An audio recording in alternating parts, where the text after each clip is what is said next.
Hi, this is Bill Osborne, City Manager. On my first On the Agenda program almost 2 years ago, I talked with representatives from the city's Human Resources Department. Today I'll be joined by Fred Perry, the Department Director. We'll talk about some things that have gone on recently in the HR Department and how they will impact city government and the services we provide to our public. I hope you will join me for today's edition of On the Agenda.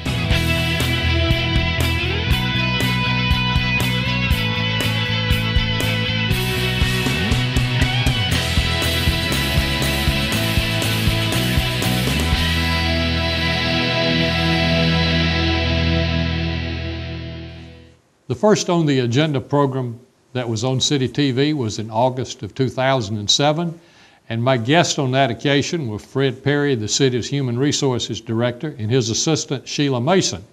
While Ms. Mason couldn't be with us today, Mr. Perry's back, and Fred, it's great to have you back on the agenda. Thank you, Bill. I'm glad to be here.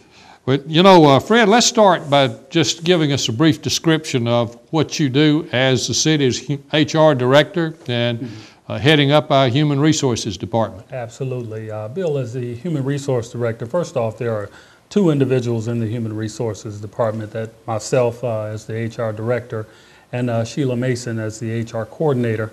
I also want to Sheila couldn't be with us today because she's just a little under the weather, but my department is responsible for maintaining the city's pay and classification program. We maintain the city's recruitment and retention program. We assist in resolving any personnel-related issues, any grievances or complaints and things of that nature. We also oversee the city's benefits and retirement program. And lastly, Bill, we try our best to enforce the city's personnel policies and procedures manual that governs our personnel system. Right. Well, of course, the HR department is part of our administration department, and you report to me. I think that the HR is a very important part of city government because, you know, frankly, the quality of service that we can provide to the citizens of Douglasville depends on the quality of workforce that we're able to hire and to retain. And so we think employee selection is crucial. Employee training is certainly necessary. Employee evaluation is a valuable tool for management and for our employees.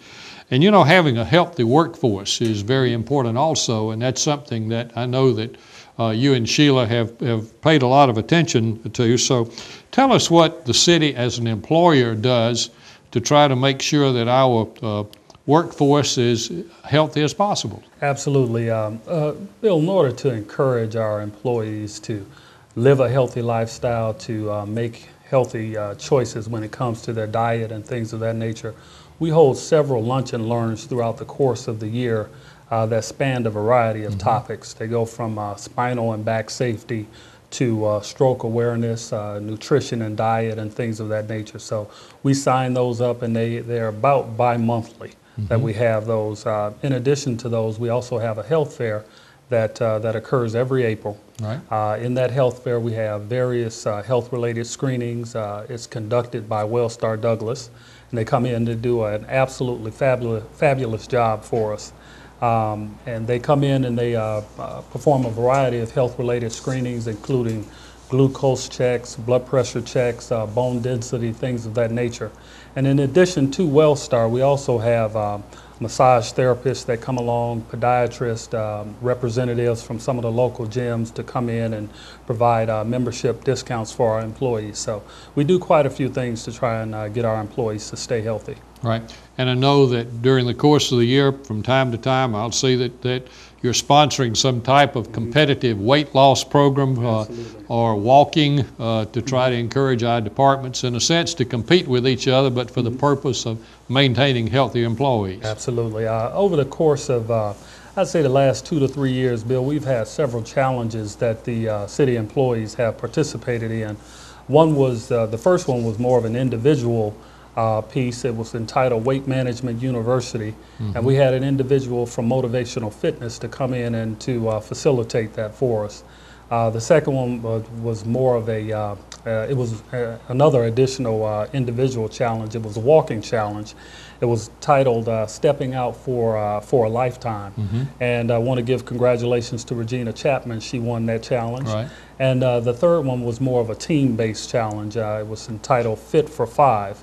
We had the different departments to kind of compete against one another. We actually had a weigh-in at the beginning of the challenge. And we just encouraged them to do more exercise and eat more fresh fruits and vegetables. And it spanned about 6 months. And I want to congratulate Jeff Knowles and the Development Services Department for winning that challenge. Right. Well, I know my Fit for Five team didn't win, but then we didn't finish at the back of the pack either. We were kind of in the middle. You know, even before you joined the city of Douglasville, we had, for some years, had recognized that having a financial incentive for people to come to work made sense, as opposed to staying home if you felt just a little under the weather or had some kind of nagging injury. So we have a sick leave bonus program. Tell us about that program. That sick leave bonus program has been very popular amongst our employees. What it does is provides a financial incentive for our employees to come in to work. If we don't want them to come in if they're deathly ill, but if they can make it in, we want to provide an additional incentive for them to come in. That sick leave bonus, the way it works, it spans our fiscal year.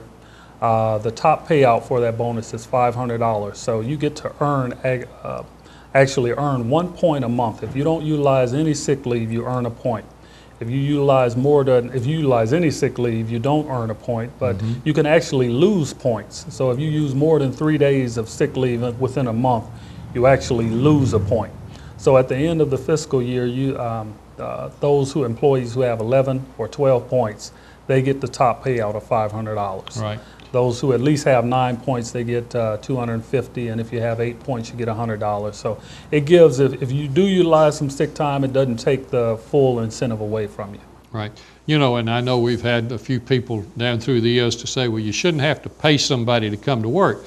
Well, actually, that's not exactly the way we're looking at it. For somebody that stays home all day because they had a headache or because they had just didn't feel like coming to work. Well, we didn't get anything out of them that day, but if we can encourage people to come to work, even not contagious, but when they're just feeling a little under the weather or just not feeling quite up to par, then we're getting a day's work out of them and for our citizens, and we feel like that it's been a great motivator for people, and I think it's certainly well worth the cost of what we put into the sick leave bonus program. Now, Fred, let's turn a minute to our pay and classification plan. That's another responsibility of your department. I know we updated this plan a couple of years ago, so tell us about the plan and what it consists of. Well, Bill, as you mentioned, we updated that plan roughly in mid-2007, and we worked closely with the Atlanta Regional Commission in looking at the plan that we had in place. They made several changes to it, and the plan that we currently have, I'm proud to say that it's very competitive with the other municipalities in the surrounding area. We have about 26 classifications, 26 pay grades in which we can use to classify our positions. And it's just a challenge and a joy to facilitate that classification plan. It's our approved system of compensation and the grouping of positions that we use here for the city. Right. I think you told me before we went on the air that we have 91 job titles included in that pay plan. Yes, sir. And just for our viewers, of course, our police department is our largest department, and there are several divisions in that: patrol, detectives, and we could name others, but that's our biggest department. But we also have, of course, the maintenance and sanitation department, parks and recreation. We have our community and downtown services department, which includes the Convention and Visitors Bureau, the Downtown Conference Center.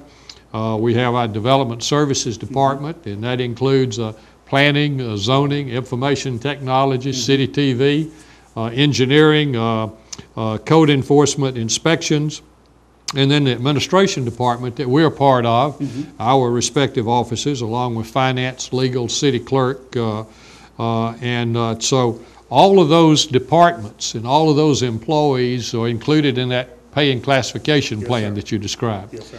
And it's important that we try to keep all those pieces together, as well as making sure that people who work for the city of Douglasville, we try to do a lot of promoting from within. And I think down through the years, we've done a good job of that. So. Yeah. Now, I'm going to ask you to come back a little later in this program. There are several other things that I want to talk with you about. And to our audience, we'll be back in just a minute. I hope you'll stick with us.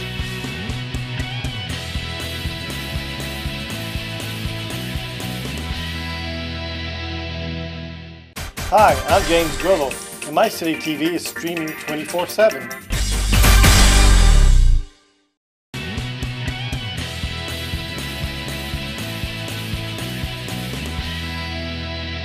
But for a number of months, the city of Douglasville, like other employees, has not escaped what's happened with our economy, local, state, and national.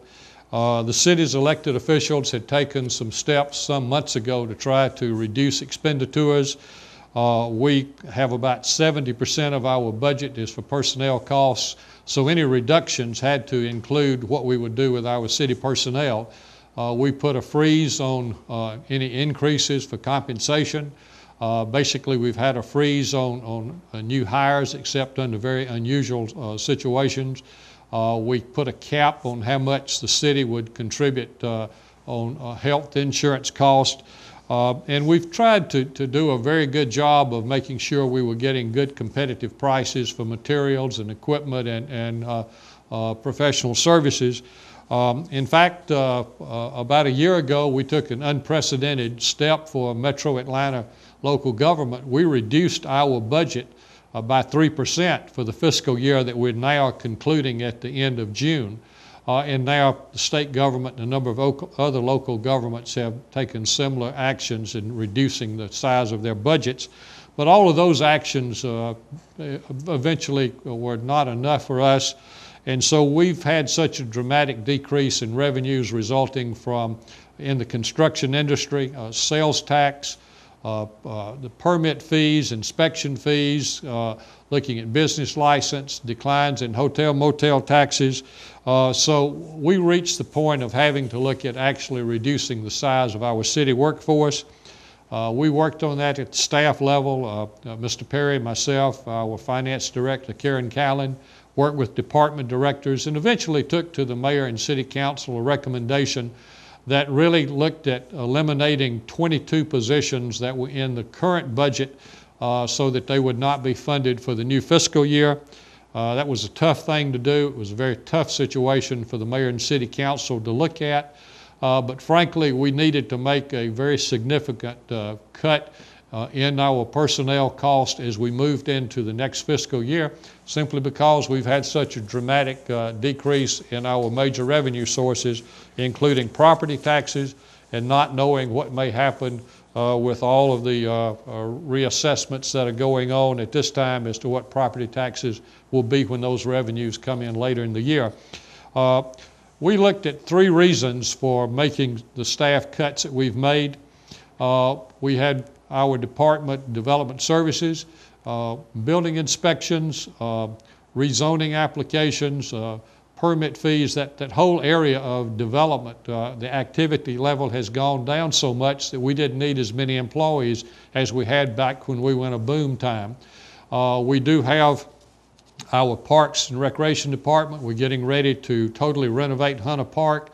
We'll take that office staff and move it to Davis Park.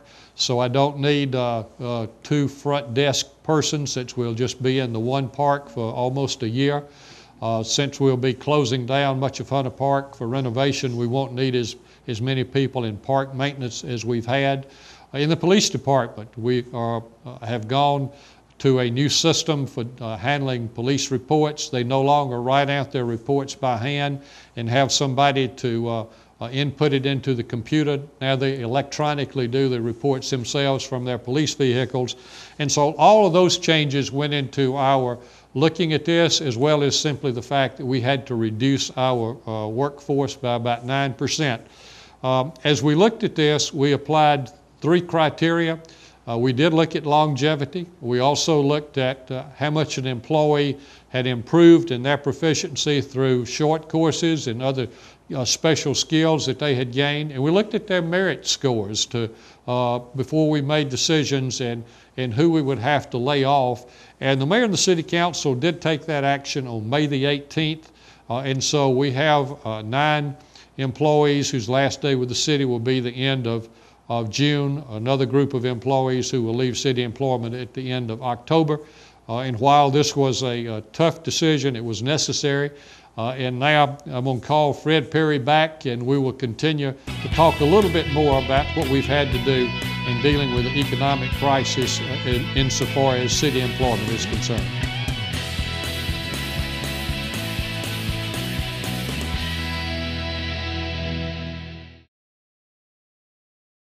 Hi, I'm James Grillville, and my city TV is streaming 24/7.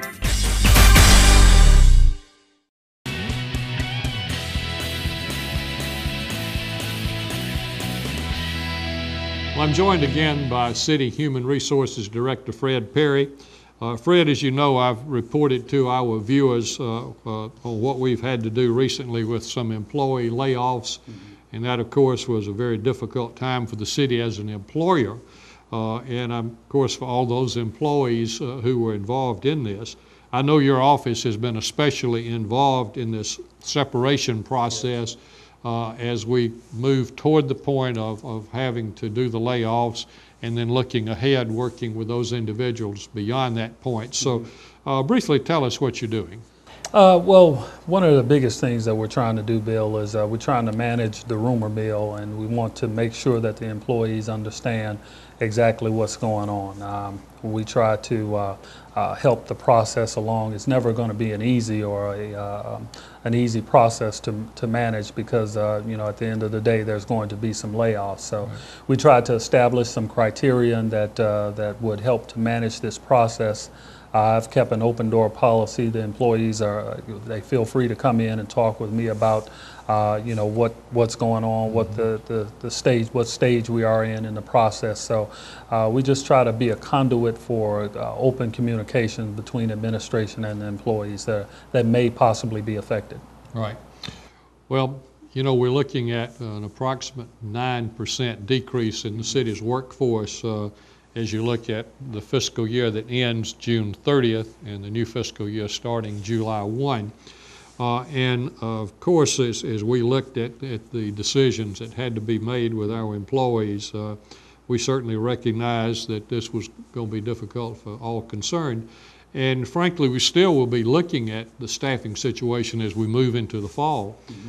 We have filed an application with the Obama administration to try to get funding for 5 police officer positions, salary and fringes for 3 years under the economic stimulus program that the Department of Justice has. And hopefully we'll do that. Otherwise, we'll have to be taking a close look as to what may need to take place even in that area with the economic climate being the way it is. But, you know, we'll miss those employees that have been separated from city employment. They were good employees. They are good persons. But let's, at this point, move and talk about some things that have gone on recently with some of our other employees, because our employees from time to time get special recognition. And let's start with our Employees of the Year, and they're recognized each spring by the local American Legion, Post 145.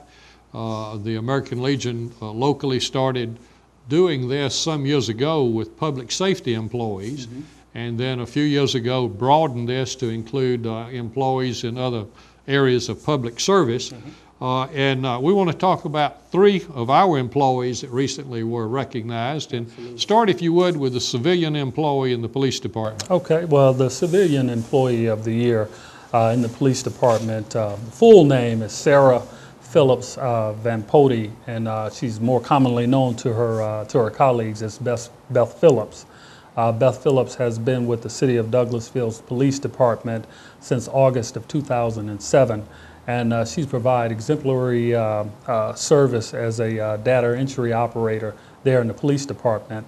She has gone above and beyond the call of duty, and the rank and file there in the police department has acknowledged that and recognized her and honored her with this award. Right. And Fred, as you were talking, our viewers were seeing on the screen when Ms. Phillips actually received her award back on April the 3rd. I'm going to wait till later in the program to talk about our Police Officer of the Year, but tell us about the City Employee of the Year for the rest of city government. Well, it's interesting, our City Employee of the Year, Kelly Hunter, she is a big part of what we're doing right here now, City TV. Right. But I just want to just give a little history on Kelly. I was involved with the actual interview that brought Kelly here, and to say the least, Kelly, the actual her starting point of getting to the Employee of the Year actually started with her interview. She came in, she had her portable DVD, she had went to, on her own time, went to, I believe it was the Taste of Douglasville, one of the city functions that we hold out on O'Neill Plaza. She filmed it, she edited whole 9 yards and brought it in, and that was a part of her interview, and she just blew us away. And we knew we had something special there, and this is proof positive of that. In other words, she was City TV before there was any City TV. City TV before it was.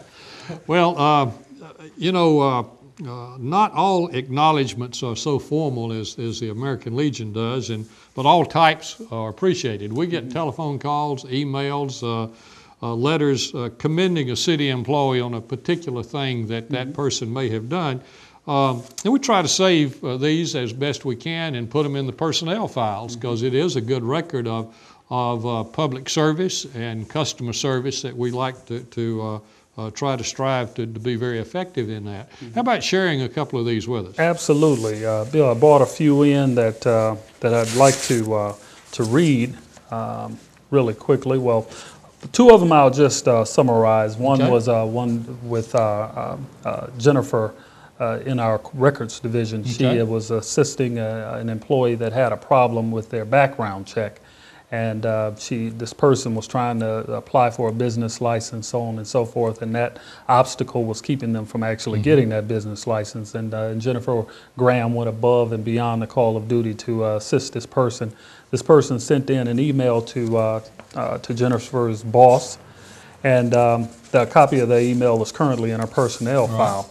Also, in our finance department, Josie Whited, she's a bilingual clerk there in our finance department, and she's able to assist our Hispanic citizens as well. She went above and beyond the call of duty in a certain situation that prompted a citizen to send in an email also. Right. And we appreciate those individuals who notified us of this, and frankly, if you have a pleasant experience with a city employee, Fred and I'd like to hear about that. Absolutely. And you know, we'd like to hear about complaints also, but Fred, I appreciate you sharing those, and in a minute I'm going to ask you to join with me in looking at a clip that was taped earlier today with between me and our city's newest department director. But before we do that, give you your final word on this episode of On the Agenda. Well, Bill, I want to thank you for having us back, and I say us because Sheila's here in spirit. We try to work very closely with our citizens to make sure that we're running a very top-notch human resource program.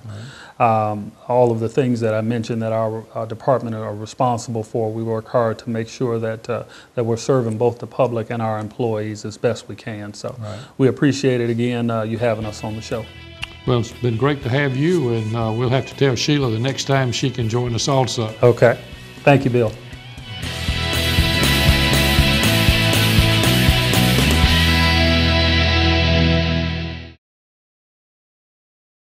Hi, I'm James Grillo, and my City TV is streaming 24/7.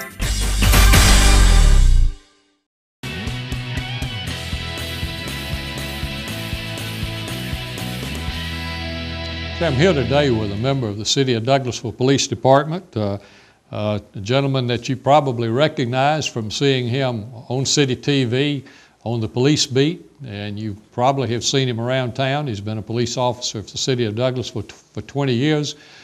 is very active in a lot of civic activities and organizations. Chris Womack, welcome on the agenda. Glad to be here with you, Mr. Osborne. Appreciate you having me. Now, when this episode of On the Agenda starts airing on City TV, you'll be the Deputy Police Chief. That's a position that you've occupied for the last few months and done a very good job with it. But this show will run for more than a couple of weeks, and so by the time the show gets through running, you won't be the Deputy Police Chief anymore, that you will be the City of Douglasville's new Police Chief. So I want to congratulate you on that honor. I appreciate that. It is an honor. And I plan to have you back on for a full show sometime soon. A lot of things we need to talk about, looking at your vision for the police department. We'll talk about our new building that we're getting ready to start construction on. But today I wanted you to come on this particular show and just talk for a couple of minutes. Of course, I had done several of the City TV programs with the longtime police chief of the city of Douglasville, Joe Whisenant. Of course, he has retired, and you are the chiefs. You're the choice of the mayor and the city council to be the next police chief. And when you're promoted, of course, right now you're the deputy chief for operations. Gary Sparks is the deputy chief for administration. When you're promoted, then Gary Sparks will be the only deputy chief we will have. And as I've told both of you, and I want to say today here on this program that I have full confidence in the two of you. And I'm sure you and Deputy Chief Sparks will do a great job leading the City of Douglasville Police Department. I appreciate those words of confidence, and I feel like we do make a strong team for the city. Right. Later today, I'll be talking with our HR Director, Fred Perry, and one of the things we plan to talk about is our City Employees of the Year. And I know recently the American Legion Post 145 honored 3 employees, a civilian employee in the police department. City TV's on Kelly Hunter as our City Employee of the Year for other than in the police department. And then I'd like for you to tell us about our Police Officer of the Year. Yeah, sure. I appreciate the opportunity to brag on one of the guys a little bit, and that's Officer Joe Kingston. Joe's been with us about 12 years now, and he is just, he's a stand-up guy. I want to say that up front. He just gets along with everybody, very customer service oriented. He's worked for us in a couple of different divisions. He actually worked for us in detectives for a number of years, and then he came back to patrol, where right now he's also serving on a day shift in the patrol division, but he's also one of our field training officers. Mm-hmm. And he's dedicated. He's a family man. He's married, and his wife's a school teacher here. She works out at Arbor Station Elementary, and they're an integral part of the community as well as beyond serving here at the police department for us. Right. And my congratulations to Officer Kingston and all of our past honorees. I believe you're one of those past honorees. Yes, sir. I received that. Very good. Now, anticipating your June 1st appointment to be the police chief, I'm going to give you the final word on today's program, so let me call on you as Douglasville Police Chief, Chris Womack. Well, and I appreciate that, Mr. Osborne. And first I want to go on the record and say it's by the grace of God that I've been given this opportunity. And I've had some mixed emotions here the past couple of weeks, really about the last 3 weeks this has unfolded. And the last 20 years I've worked with a man who's guided me and mentored me into the police supervisor that I've become, and that's Joe Whisenant. And Chief Whisenant's almost been like a stepdad for me. And so, you know, it was tough when on his last day he handed me that key and said, "Here you go." But I'm thankful for the opportunity to get to lead the men and women of the police department. And I understand one thing that's going to make my job a lot easier is the team that we've built as far as our command staff. We've got a lot of very capable, very knowledgeable people with a lot of years of tenure with the city in that. And, you know, I feel very blessed that I was the one that the council and mayor rallied behind and decided, you know, when it's time to make a change, that I've been given this opportunity. And I think it's a neat opportunity for me to be able to lead the police department in the community where I've grown up, you know, graduating here from Douglas County High School. And I did go off and serve in the military, in the Marine Corps for about 4 years, but I came back home and been with the city since I was 21 years old. And I've been very fortunate in my time here with the city. I do enjoy going out and working with the community and just trying to make a difference. And that's what I want to continue to do. I want to continue to vow to be available for the citizens whenever they need me and try to protect and serve to the best of my abilities and keep our police department moving in the same direction it has been over the last 2 decades that I've been with them. Right, that's great. And Chris, congratulations again. I look Thank forward you, to sir. continuing I to work with you. Appreciate the kind words. It's been a pleasure in the past years working with you, and look forward in your new capacity. To you, our audience, we appreciate you being with us today, and speaking both for myself, for Mr. Perry, and for Chief Womack. I want to say thank you for joining us for another edition of On the Agenda.